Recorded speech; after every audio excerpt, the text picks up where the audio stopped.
Good morning to everybody, and welcome to the island of Malta. A warm welcome to our Marketing and Sales Conference. I'm really delighted to see all of us, the leaders of the JTI Marketing and Sales community, gathered here in one place. And I want to personally thank you for having made this journey despite the inconveniences the events of the recent months may have caused to you. You may ask, why Malta? Well, I heard that some people have said that I wanted a place to reflect my personality. Malta is small, but with a solid build. That is a polite way to say that I'm short and overweight. It's a Mediterranean, and so has a passion, and sometimes it can be full of wine, but just sometimes. No, in reality, Malta has a much more profound and serious symbolic value for us today. I have to say I found many analogies between Malta and JTI. It's truly international, as is our company. They speak many languages here, as we do, but their official language is English. And above all, it's a place where very strategic decisions were taken. Napoleon, I don't know if you know, used Malta as a base for his campaign in Northern Africa. And during the Second World War, the Allied forces ultimately dominated the Mediterranean Sea from this central location. Therefore, what better place to bring together our senior marketing and sales people to present and discuss the strategy of our future leadership in the global tobacco industry. I would like also to offer a special welcome to our President and CEO, Pierre de la Bouchère, to my colleagues from the JTI Executive Committee, and from Japan Tobacco in Tokyo, to Sato-san, Senior Vice President, together with Shiro Kabe-san. Their presence and participation is significant and sincerely appreciated. It demonstrates the importance of this conference for the company and its future, and their trust in what we are doing today and in what we will do in the coming years. I want to thank all our guests for joining us in the Marketing and Sales meeting, and I would like you to invite you to give them a very warm welcome. Thank you.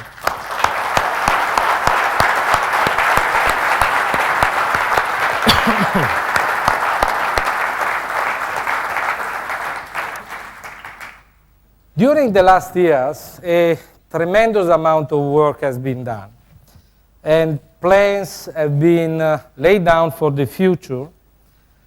Having this conference was not only nice to have, it was a necessity in order to ensure that the entire marketing and sales community is aligned and determined to deliver against our company's aggressive targets.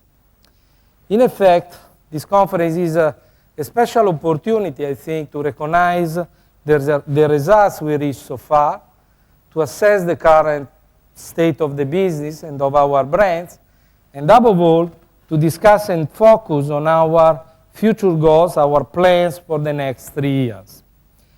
I must confess that I have personally very high expectations for these 3 days.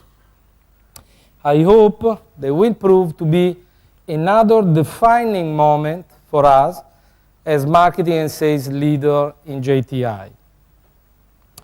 What begins today will be a very different conference to the one held a year ago.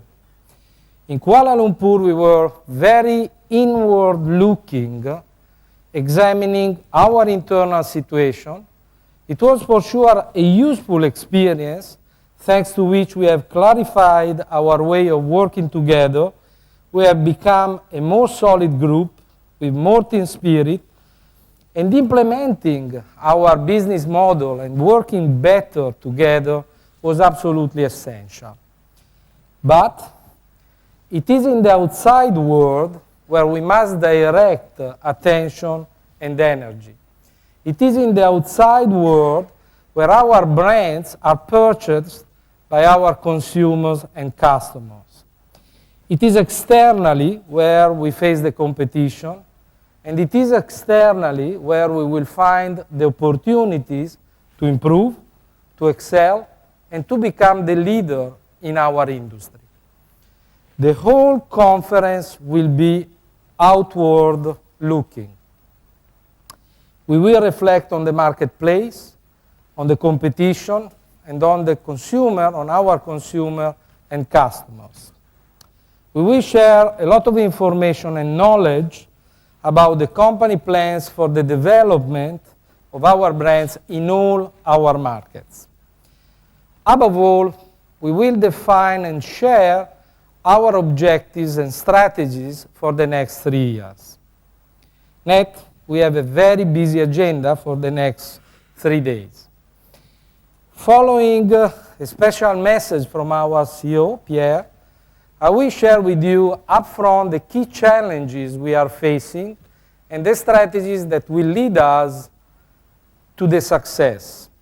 Later this morning, Jackie Charbonneau will take us through an overview of the industry and of the competition. And then the brand general manager will review their respective brand plans and developments, demonstrating to us the way forward for these key assets.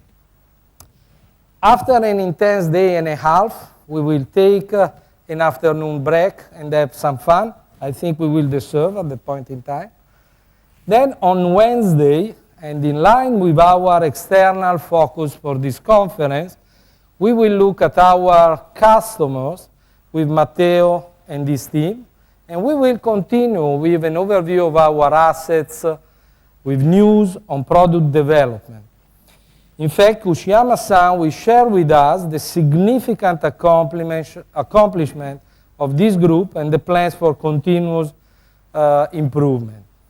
Finally, we will end the conference by getting a better understanding of our consumers with the help of Silvia and Martin. In summary, during the next few days, we will analyze our capabilities and resources.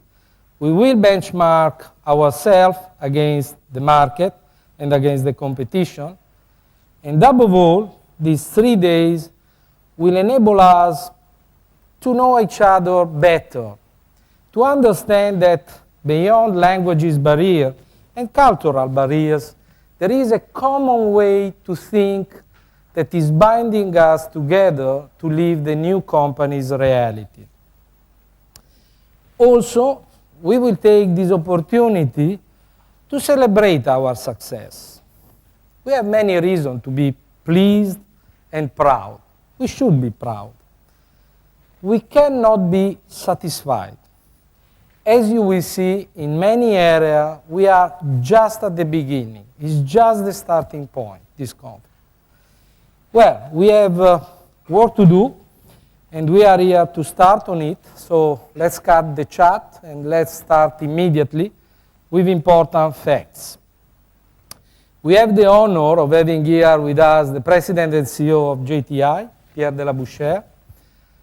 I have asked Pierre if he would share with us his perspective on our recent performance, provide us some insights into Japan Tobacco's expectation of JTI, and importantly, indicate us what he expects from us. Pierre has said that he wants to keep his speech brief in order to field the question that you may have and that you submitted, many of you submitted through the website.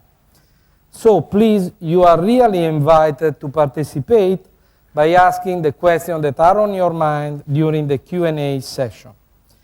Dear colleagues, please welcome a man that I don't think needs any introduction amongst this audience, our President and CEO, Pierre de la Bouchère. Thank you.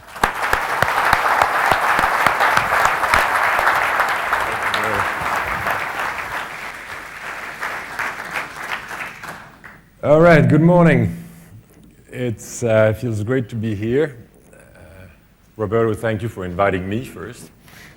And I do look forward to spending a little time with as many of you as possible during the duration of this conference, but it feels great to be here. It's an important conference. It's a conference about taking the challenge, as you all know. And your program for the next 3 days will, if I understand right, basically address the question of how we're going to do things over the next few years. That's what this conference is about. What I'd like to do for my part is focus more on what we did, but more importantly on where I believe we should be going as a company. And I'll try to be as clear as I can. If I am not clear, I expect you to ask questions to me at the end of this session. Now, this conference, this marketing and sales conference, is taking place after 2 years of tremendous change for us at JTI. And it is taking place, more importantly, at the beginning of an accelerated growth period for this company, and this is starting now. Now, most of what we've done in the past 2 years has been basically to get ready to execute our strategies. And the momentum we've gained in the year 2000, the year 2001, should enhance our capabilities to execute the new strategies that we will be talking about during these next 2-3 days, during this conference. I believe the fact is our people in this company are ready for change. I think you are ready for change. And the best proof of this is the employee survey that we conducted across the company just last year. As you may have seen, nearly 60% of our 12,000 employees responded. Now, by any standard of this type of survey, that suggests commitment from our people. Over 80% of the people who responded expressed that they sensed great pride in working for JTI. Now that suggests enthusiasm and excitement. There are many people who participated in the survey that made constructive suggestions for change, and that suggests engagement, which is very important too. So I'd like this morning with you to focus on the future while really taking to heart the lessons of the past. Now, what have we accomplished since we became the new JTI? What I believe is we now have basically 4 things. We have a new strategic direction, and hopefully it's clear to everybody in this room, but if it's not, then let's do it during the Q&A. We have a new business model, a new organizational model that is focused on, as you know, global brand management. We have, and that's a refreshing change from the past, realistic targets. And very importantly, another important change from the past, we have the necessary financial resources to achieve those targets. That's the 4 things. Now, there is another thing which is very important, which is that we now have a parent organization in Tokyo that is determined to build brand equity and to position us, JTI, for long-term growth. And that is also a refreshing change. And in that context, we have accomplished some excellent results. In 2001, that we just closed, we have either met or exceeded all of the KPIs that we had in our plan. We are now closing the results from last year, and what I can tell you is that our global flagship brands, our GFBs, have performed very well. They were driving our top-line growth last year. Our volume in 2001 was a little over 97 billion units. That's 45% of total JTI volume in GFBs. The total GFB volume grew 11.5% in 2001 against the year before, the year 2000. And that was 8% better than the annual plan target that we had. So that's quite an achievement. And for these brands, obviously 1 year is not enough to draw a trend, but if you look at the last 3 years, you will see some very encouraging results. Between 1999 and 2001, Camel volume, for example, grew at an average rate of almost 6% every year. Winston grew at an amazing rate of 17% every year. Salem grew at an annual rate of 3%, and Mile 7, 12%. And within these numbers, what was particularly encouraging was the growth of our low-tar products. In 1999, the share of LTN within our GFB business was 29%. In 2001, it was up to 37%. Take the example of Winston alone, and Howard, you're going to be talking more about that, but the LTN contribution for Winston grew from 18% to, I believe, close to a third now, 33%. Now, there's another dimension to our performance, which is still important. It's a financial performance. And looking briefly at some of the other KPIs on that front, our OCC on a management basis, which excludes the foreign exchange fluctuations, it rose in 2001, $75 million against 2000 to $362 million.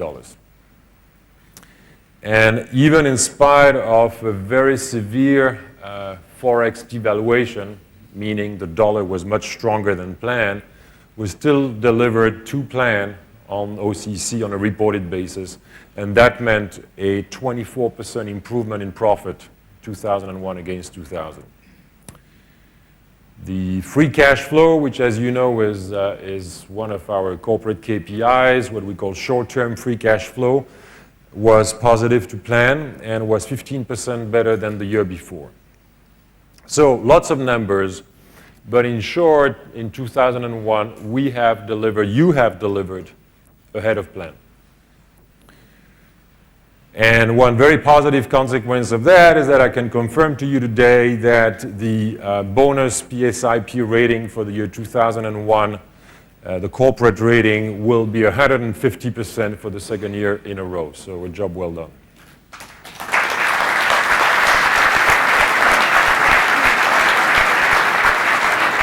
Now, these are good results, and we should all be proud of them. I'm proud of them. You should be proud of them.